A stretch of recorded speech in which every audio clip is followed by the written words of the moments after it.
His lips found my neck, not a tentative brush, but a deliberate claiming, a brand of warmth and intoxicating fire that spread through my veins like wildfire. It was a slow-burning promise, scorching a path down my spine, igniting shivers, hot and electric, that convulsed through my entire being. His breath, a phantom flame, danced and lingered against the hypersensitive skin just behind my ear, raising goosebumps in its intimate wake, mapping out the nascent geography of my sudden, desperate arousal.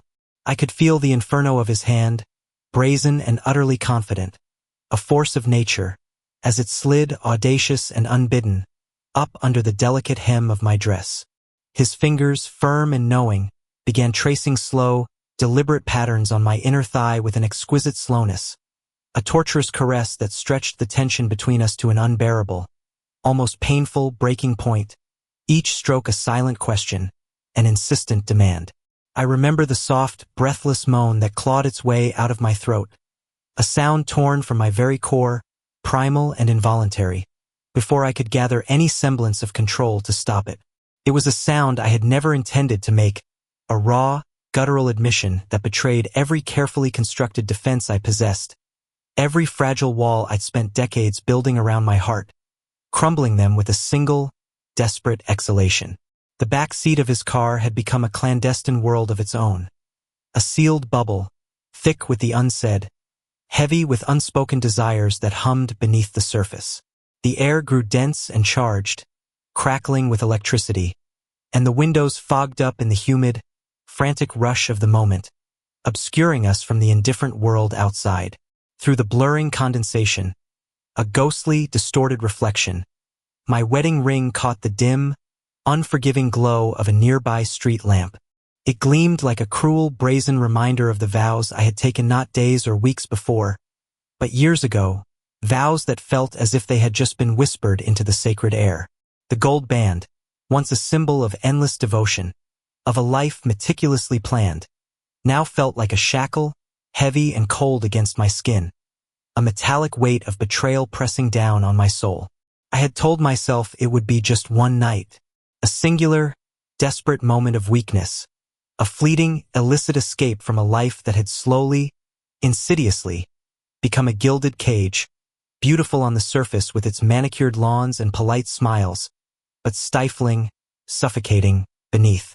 I'd rehearsed the lie in my mind, an alibi for my own conscience. But the moment he leaned in, his breath a scorching whisper against my ear, murmuring words that made my pulse quicken, throb with an insistent rhythm, then race out of control. I want to feel you with no barrier between us. I didn't stop him, couldn't. The entire world narrowed to that single, undeniable urge, a primal need that eclipsed all reason, all caution, every carefully cultivated inhibition. Instead, my hips lifted almost imperceptibly, a silent, trembling permission, a physical surrender that shocked even me. And in that breathless, illicit space between us, he slid inside, inch by agonizing inch, with an excruciating slowness that amplified every sensation, every forbidden pleasure, every splinter of burgeoning guilt, each fraction of movement a deeper commitment to transgression. Inch by excruciating inch, until his body pressed me down into the worn leather of the seat, a heavy, insistent weight that threatened to drown out all my guilt, all my fears, all the frantic warnings screaming in my mind. My mind, a frantic, screaming banshee, protested vehemently, its voice hoarse with panic, with the sheer terror of my own undoing. But my body, my traitorous, insatiable body, betrayed me completely, abandoning all pretense of loyalty, surging with a desire it had denied for far too long. I was no longer just a woman in a car, parked discreetly in a shadowy lot. I was no longer just a wife who had promised forever, a mother who nurtured with endless patience, her days filled with domestic rhythm. In that moment, I was something else entirely, something primal and untamed, a stranger I barely recognized in the throes of raw sensation, utterly lost to the demanding, unforgiving rhythm of betrayal. The harsh, desperate sound of my own breath mingled with the silent, splintering sound of my heart breaking, a cacophony of pleasure and pain. Each gasp, each ragged sigh, Each shuddering breath was a stark reminder of how far I had fallen, how irrevocably I had strayed from the path I had so carefully, so dutifully, walked for over 2 decades. I was 43 years old, a mother of 2, a wife to a man who, at one point, could make my heart race with a simple glance, a gentle touch that promised passion. But now, David barely looked me in the eye, his gaze perpetually fixed on the television screen, or perhaps on something I couldn't see, something fundamentally absent from our shared life, a gaping, missing piece in the puzzle of us. He just passed me the remote, a gesture of comfortable, distant domesticity. Our existence in Fresno, Texas, was quiet, almost eerily so, a picture-perfect suburban dream on the surface, meticulously maintained, a flawless facade designed to conceal the rot within. The lawns were perfectly manicured, an unnatural, almost vibrant, green, each blade of grass, a testament to our relentless pursuit of normalcy. The wine came in boxes, always, never bottles of champagne or a thoughtfully chosen vintage, a symbol of convenience over celebration. And beneath the soft, deceptive glow of porch lights, the secrets we kept were darker, more insidious, more corrosive, than any of us would ever dare to admit, even to ourselves, festering in the quiet shadows of our perfect lives. In the beginning of my marriage, I had been utterly convinced, with the naive certainty of youth, that I was a good woman. Faithful, beautiful in a quiet, understated way, and predictable in the best possible sense. Stable, reliable, safe. I believed, with a fierce, unwavering conviction, in the life I had so carefully built, in the promises I had made at the altar, in the sacred vows that had once seemed as unbreakable as granite, as immutable as fate itself. I was Lena, the dependable one, the woman who had it all figured out, whose life was a perfectly plotted trajectory. But then came one drink too many on a Friday night. The clinking ice in my margarita glass a defiant counterpoint to the quiet desperation in my soul. It was a fleeting moment of recklessness that shimmered with danger and possibility. A tiny crack in the carefully constructed dam of my composure, an invitation to chaos. And suddenly, terrifyingly, everything changed with a silent, seismic shift, a tremor that shook the foundations of my very identity. One look from a man, just a casual glance that lingered a fraction too long, piercing through the polite veneer of my everyday existence, and made me feel seen, truly seen, for the very first time in years. Wanted, not just needed. His gaze stripped away the layers of responsibility, revealing the woman beneath.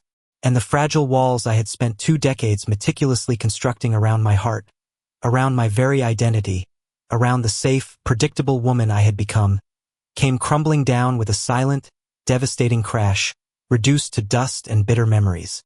It didn't take much, did it? It never does. I had poured so many years, so much of myself into my family, into the demanding, all-consuming roles of wife and mother, that I had utterly forgotten what it felt like to be desired, to be the woman someone couldn't wait to touch, to kiss, to claim as their own, to burn for. And that night I was reminded of David, my husband. He was a decent man, a hard worker, impeccably reliable to a fault. He paid the bills on time, always with quiet diligence, never missing a payment. He went to his job every day, without complaint, a steady, unwavering presence in the monotonous rhythm of our lives. And every so often, almost as an afterthought, a box checked off a mental list of marital obligations, he remembered our anniversary, usually with a last-minute bouquet from the grocery store or a perfunctory dinner reservation at some predictable chain restaurant.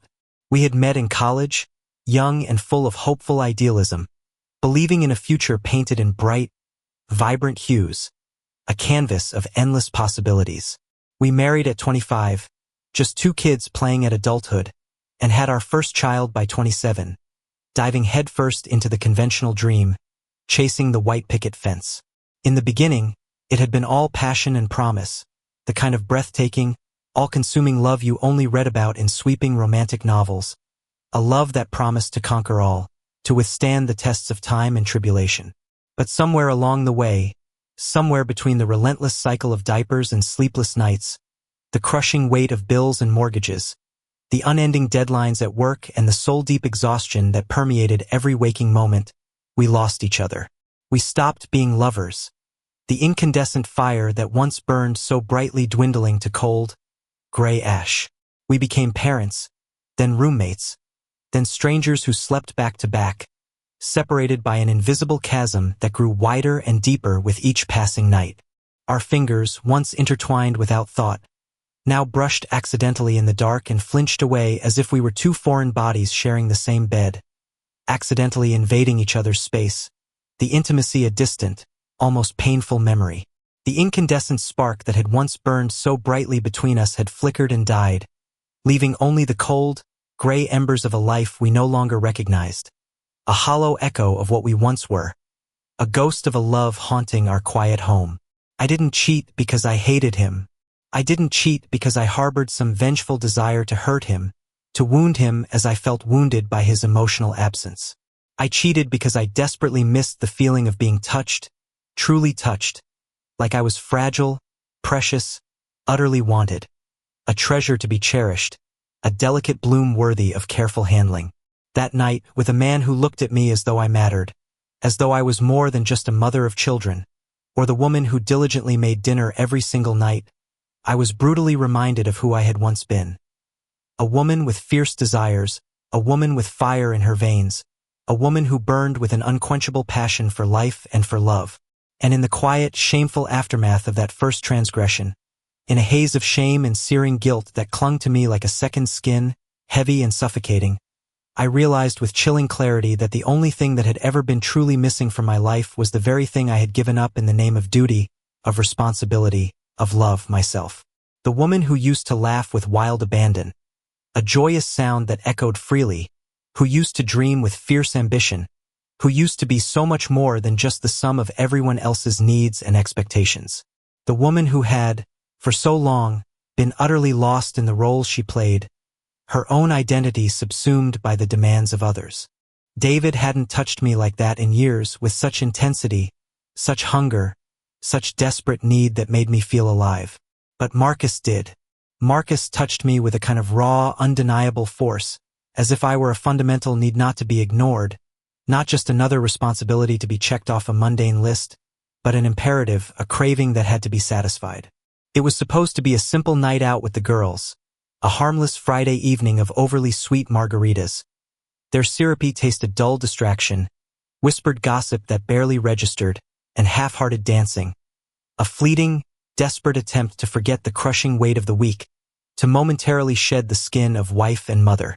But somewhere between the first tart sip and the last forced laugh, a cold, undeniable truth dawned on me with startling clarity. I wasn't just there to have fun. I was searching for something I didn't even know I desperately needed. A gaping void I hadn't dared to acknowledge, let alone name, a hollow ache in my soul. I wore a little black dress, a daring choice for me, one that hugged all the right curves and flattered me more than I had dared to expect, making me feel a flicker of my old self, a hint of past confidence. My best friend, Nicole, ever the enabler, the siren voice of temptation in my ear, had convinced me to wear heels, telling me, with a conspiratorial wink, that my legs still had it. I wanted to believe her, to cling to that comforting, delicious lie, to inhale the illusion. I desperately needed to hear that validation, to feel visible again, to believe that I was still desirable, still capable of attracting a gaze that wasn't familiar or bored, but hungry, utterly captivated. We ended up at a bar near downtown, a place bathed in dim, seductive lighting, thick with the scent of stale beer and cheap perfume, and with intentions that seemed even dimmer, heavier, lurking beneath the surface. It was a clandestine playground for forbidden desires, a place where secrets thrived in the shadows. It was the kind of spot where time itself seemed to slow down, where inhibitions loosened like a forgotten knot in a frayed rope, unraveling with each passing drink, and people came for more than just drinks. They came for connection, for oblivion, for something more potent and dangerous. That's where I first saw him. Marcus. He was standing by the bar, tall, dark, and devastatingly handsome, a magnetic force pulling at the threads of my self-control. Muscles rippled, defined and taut, beneath a fitted black shirt that seemed to be one size too small, stretching across his broad chest, the kind that only someone who spent relentless hours at the gym, sculpting his body with single-minded devotion, could pull off without looking utterly ridiculous. His eyes, dark and assessing, found mine not once, not twice, but several times across the crowded, pulsing room. It wasn't accidental. It was deliberate, a calculated probe, a challenge issued without words. He was looking at me, truly looking at me, in a way that made me feel like I wasn't just another face in the blur of the crowd, like I mattered, like I was visible, utterly captivating, deserving of his full, undivided attention. And when I finally, inevitably, walked up to the bar to order another drink, drawn by an invisible current, an undeniable pull, he leaned over, his presence overwhelming, a complex, intoxicating scent of sweat and expensive cologne and raw masculinity filling my senses, a potent aphrodisiac that bypassed my brain and went straight to my core. You move like you forgot your fire. Those words, they should have made me laugh, a dismissive chuckle, should have made me roll my eyes at his blatant audacity, dismiss him as just another cheesy pickup line, a pathetic attempt at seduction. But instead, something deep inside me shifted, a tectonic plate beneath my carefully constructed composure, a foundational tremor that shook me to my core. I felt my thighs involuntarily pressed together beneath the silky fabric of my dress, a rush of heat spreading through me, a primal warmth I hadn't felt in years, dormant for far too long, now awakening with a vengeance, demanding to be acknowledged. His name was Marcus Johnson, 31 years old, a fitness trainer who owned a gym just 15 minutes from my house. I told him, almost as a reflex, my voice a little shaky, a whisper of a defense, a fleeting attempt to reassert control, that I was married. He didn't flinch. He didn't even look surprised, as if he heard that countless times, as if it were a mere preamble he was accustomed to, a formality to be brushed aside. He just nodded, a slow, understanding tilt of his head, like it changed absolutely nothing, a mere detail, a hurdle easily cleared, and kept talking, kept seeing me, kept stripping away my defenses with his unwavering, insistent gaze. We talked, we danced, the music throbbing around us, a pulsing heartbeat in the dimly lit room, blurring the lines of reality. To this day, I don't even remember half the songs that played, a blur of beats and melodies, insignificant background noise. All I remember is the intense heat radiating from his body as he moved behind me, his hips swaying in perfect, magnetic rhythm with mine, a dance of pure, unadulterated desire, a silent, intimate conversation. His hands barely grazed my waist, a feather-light touch that promised so much more, a silent vow of future transgressions, his breath hot against the back of my neck, sending shivers, potent and dizzying, down my spine, making me forget that I was anyone's wife or mother or anything else. In those fleeting, intoxicating moments, I wasn't anyone's anything. I was just me, raw, unbound, utterly alive, stripped bare of all my responsibilities, free for the first time in years. Around midnight, the air outside had grown thick, humid, almost suffocating, a heavy blanket that mirrored the tension coiling between us, growing tighter with every shared glance, every lingering touch. My breath felt thinner, sharper, ragged in my throat, each inhale a struggle against the overwhelming pull. He led me outside where his black SUV was parked in a dimly lit, secluded corner of the lot, a shadow amongst shadows, an invitation to a world hidden from view. He opened the passenger door, a silent invitation, an unspoken command, his gaze holding mine, challenging me.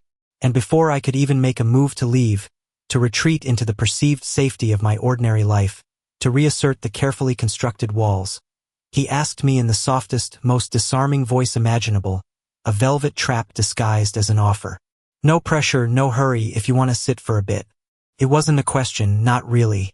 It was the way he asked it, so certain, so gentle, yet laced with an undeniable command, a quiet authority, as if he already knew what I was going to say, what I craved, what my desperate soul yearned for, what forbidden fruit it longed to taste.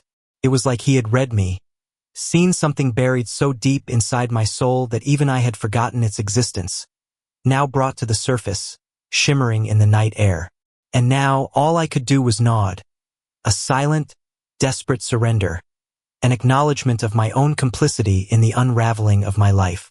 I followed him to the car, a tumultuous mix of exhilarating excitement and cold dread churning in my stomach, a brutal battle between overwhelming desire and gnawing fear.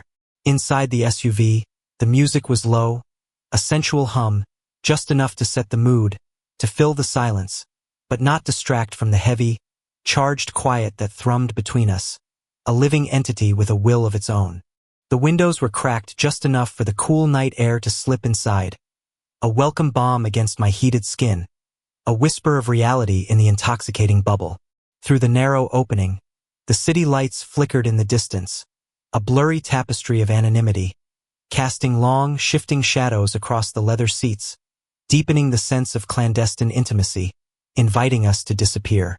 And in that moment, with his body so close, radiating a silent, irresistible heat that seeped into my very bones, and the world outside so far away, so insignificant, so utterly irrelevant, I knew with a chilling certainty that this night, this decision would change everything.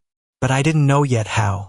I didn't know how one night with a stranger, one reckless plunge into forbidden pleasure, could make everything I had carefully built, every cornerstone of my existence, feel so fragile, so temporary, so utterly destructible. I didn't know how far I would fall, or how agonizingly high I would rise from the ashes of my old life, transformed. Only that for the first time in a very long time, I felt truly, terrifyingly alive, a stark, visceral awakening that sent shockwaves through my dormant senses. He leaned in, his gaze fixed on mine, a burning intensity that mirrored the fire within me, and I let him kiss me, my mouth parting in anticipation. I kissed him back like my whole body had been waiting for this exact moment, for decades, for a lifetime, a parched desert finally finding water, a desperate thirst quenched. My panties were already soaked, heavy and clinging, a telltale sign of my body's eager betrayal, before his fingers even reached them. He pushed them aside with an impatient grace, a man accustomed to getting what he wanted, accustomed to women yielding to his will, and touched me like he owned the moment, like I had given him explicit permission to destroy my vows with just a touch. And I had. I moaned his name, a desperate, guttural sound, torn from my lungs, while gripping the smooth leather seats, my legs trembling uncontrollably as he pulled his pants down, the rustle of fabric a testament to his undeniable urgency, the escalating desire. Then he whispered, his voice rough with desire, a raw demand that cut through the haze of pleasure. I want to feel you, really feel you. No rubber, just us. I looked away, my mind flashing with fleeting images of my kids, their innocent faces, their trusting smiles, my husband, his oblivious trust, his steady, unremarkable presence. A desperate, fleeting protest, a last-ditch effort for sanity, for control, for the life I was abandoning. Then, the undeniable pull, the overpowering need, a force stronger than any moral compass, stronger than any sense of duty or consequence. I lifted my hips, a silent, defiant gesture, my decision made, sealed, irreversible. It was slow, excruciatingly intentional. He slid an inch by inch, a deliberate, agonizing invasion that blurred the line between pain and pleasure, while I bit down hard on my lip, the metallic taste of blood filling my mouth, so I would not scream his name, not shatter the fragile illusion of control, not expose the devastating depth of my surrender to the universe. The windows fogged up completely, obscuring us from the unseen world, sealing us in our illicit bubble, an ephemeral sanctuary. The car rocked slightly, a silent, rhythmic confession, echoing the movements within, each sway a damning admission. My hands clawed at his back, leaving angry, red marks on his skin, a testament to the intensity of the moment, the savage pleasure I found there. And for those 10 minutes, those stolen, reckless minutes, I felt more alive, more intensely real, more fully myself, than I had in a decade. Afterward, a heavy silence settled between us, thick with the aftermath of what we had done. As I sat in numb stillness while he drove me back to my car, a somber chauffeur of shame. My legs were still shaking, weak and unsteady, remnants of the tremors that had consumed me, barely able to hold me upright. My heart hammered, a frantic drum against my ribs, echoing relentlessly in my ears, a loud, undeniable accusation. He looked over at me, a predatory glint in his eyes, a flicker of triumph that chilled me, and his voice was a low, confident murmur, a chilling proposition delivered with absolute certainty. Do you ever want to feel like that again? You know where to find me. I did not reply, couldn't. My throat was suddenly tight, choked with a tumultuous mixture of shame and a terrifying, unfamiliar longing that clawed at my chest. I just stared straight ahead, at the blur of the passing streetlights, his words a chilling promise and a terrifying threat, a path laid out for my inevitable, unwilling return. I went home, slipping into bed beside my husband, the sheets cool against my still-heated skin, a stark contrast to the burning memory that raged within me. He did not stir, his breathing even and deep, utterly oblivious to the seismic shift that had occurred in our shared life. In me, the woman beside him. I stared at the ceiling, the darkness a suffocating blanket, heavy with unspoken secrets, with the weight of my transgression. Marcus's scent, a musk of sweat and forbidden pleasure, still clung to my skin. His breath still fresh, haunting, in my memory, an invisible brand seared onto my soul. And as much as I wanted to pretend it was just a mistake, a regrettable lapse in judgment, a moment of temporary insanity, I already knew with a sinking, gut-wrenching certainty that it was more than one night. It was a beginning.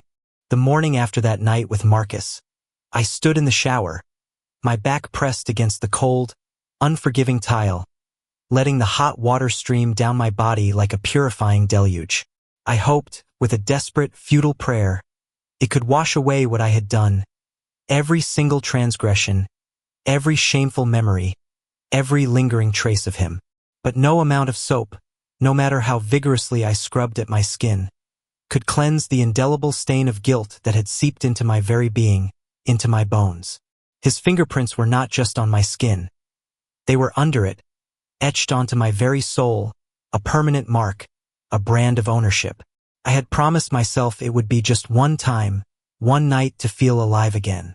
One night to remember I was a woman, not just a mother, not just a wife, but a sentient being with desires, with fire in her veins.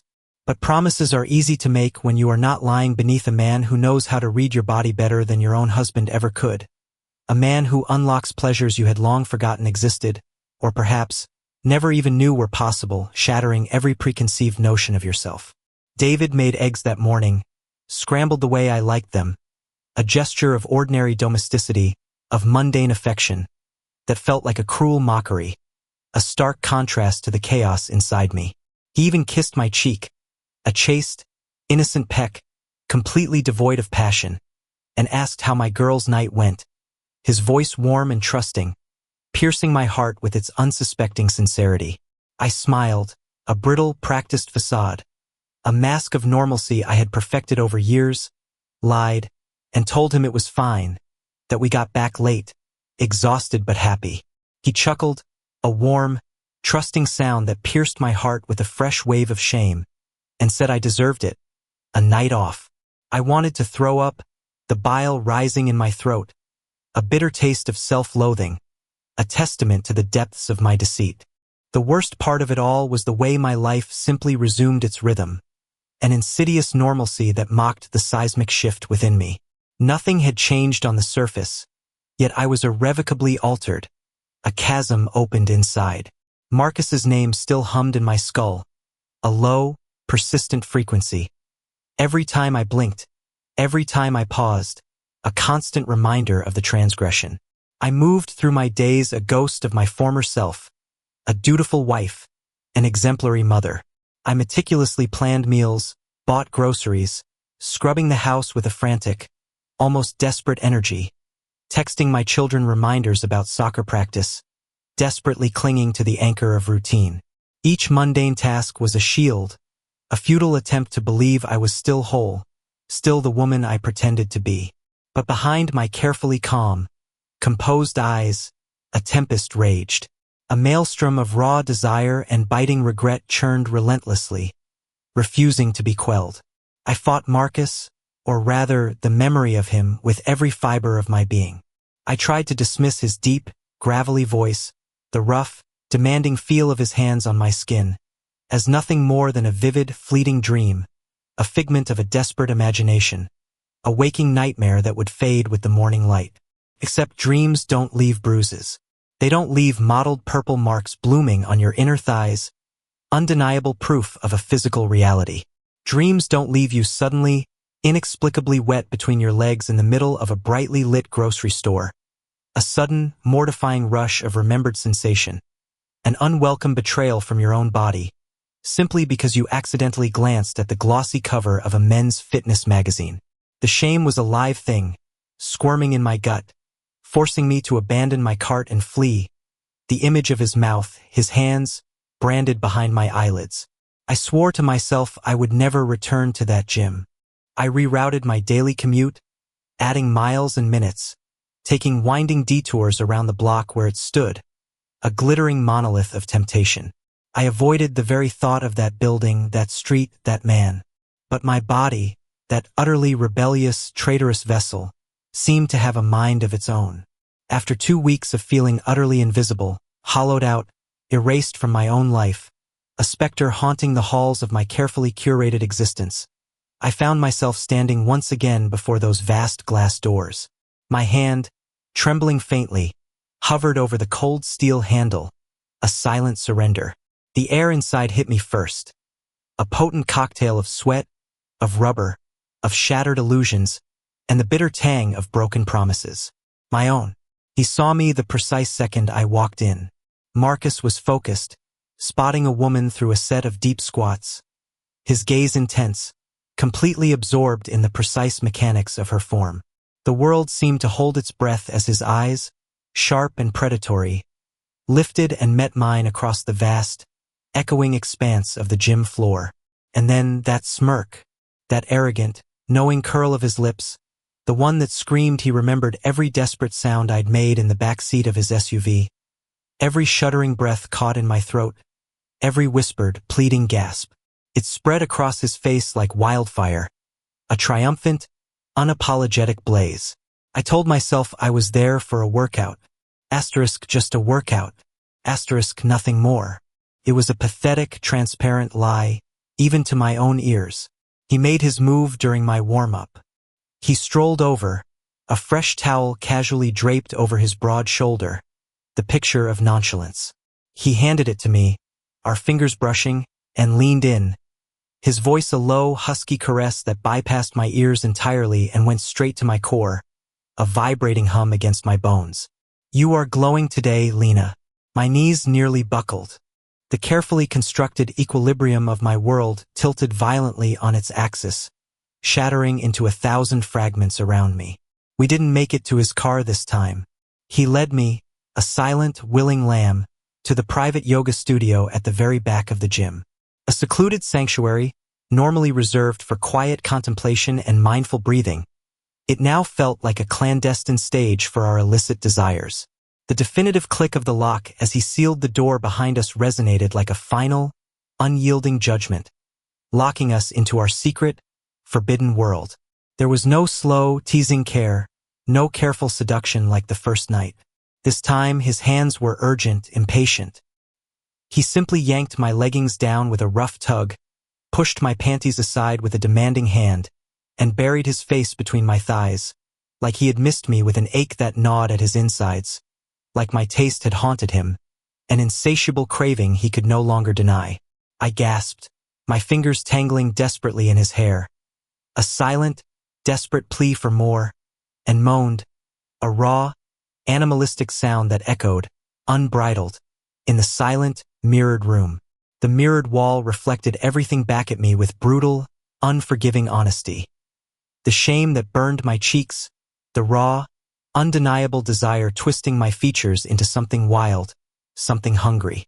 I looked at the woman staring back, a stranger, utterly lost to herself, a fierce, primal instinct now dictating her every move. He flipped me around, bending me over the cool, hard yoga bench, pulling me back against his body until I could feel the searing heat of him against my spine. And just like the first time, he slowly, deliberately slid inside. But this time, it felt profoundly different. This time, I let go. I let myself feel everything. Every pulse, every deep throb, every electric shock that coursed through my veins, igniting every nerve ending. I whispered his name between ragged breaths, a desperate, silent prayer, a plea for this feeling, this complete oblivion, to never, ever end. He kissed the back of my neck, his lips hot against my skin, and told me, his voice a possessive growl that claimed me, body and soul. You belong to me. My mind screamed in protest, a futile, unheard cry of denial. But I couldn't voice it. My body, once again, made the choice for me, a silent, complete, devastating surrender. Afterward, as I adjusted my clothes, pulling my leggings back up, wiping the sheen of sweat from my chest with the back of my hand, a sudden, chilling flicker of doubt, a tiny shard of fear, surfaced from the depths of my sated contentment. It was a question I had not dared to voice before, not even to myself. Do you do this often? He paused, a beat of unnerving, unsettling silence, his movements stilling as he reached for his shoes. I mean, women like me, I added quickly, feeling a hot flush creep up my neck, a mortified heat. I tried desperately to clarify, to make myself sound less desperate, less invested. He looked up from tying his shoes, his expression utterly unreadable, a blank, impenetrable mask. His voice, when he finally spoke, was flat, devoid of emotion, clinical in its detachment. Only the married ones. I froze. A cold dread, heavier than anything I had ever felt, seeped into my bones, chilling me to the core. He saw the look on my face, the dawning horror, the slow, agonizing realization, and continued, his voice calm, almost educational, utterly devoid of remorse. You all come in here looking for something. I just give it to you. No strings. No expectations. I wanted to slap him, to scream until my throat was raw, to claw at his arrogant, handsome face, to rip that knowing smirk from his lips, to tear away the mask of his indifference. But deep down, in the darkest, most honest, most raw part of myself, the part that had been so desperate, so lost, so utterly craving something, anything, I knew with a crushing certainty that he wasn't wrong. I had come to him twice, a moth drawn irrevocably to the flame, knowingly, willingly burning myself. I had returned to the fire that consumed me, not to escape it, but to brazenly ask for more heat, more pain, more oblivion, more of this destructive, intoxicating feeling. You used me, I whispered, my voice thick with tears I stubbornly refused to shed. A choked accusation. No, I gave you what you wanted, he countered, his voice maddeningly calm, rational, and utterly, shockingly devoid of compassion. That was when the brutal truth hit me. A physical blow, shattering my last illusions into dust, leaving me raw and exposed to the harsh light of reality. I was not special to him. I was not unique. I was just another story in his dirty, sordid collection, another conquest, another tally mark on his internal scoreboard. I went home shaking, my body vibrating with a furious, self-loathing rage that threatened to consume me whole, burning away what little was left of Lena. My identity, my sense of self, my very soul felt like ashes in the wind.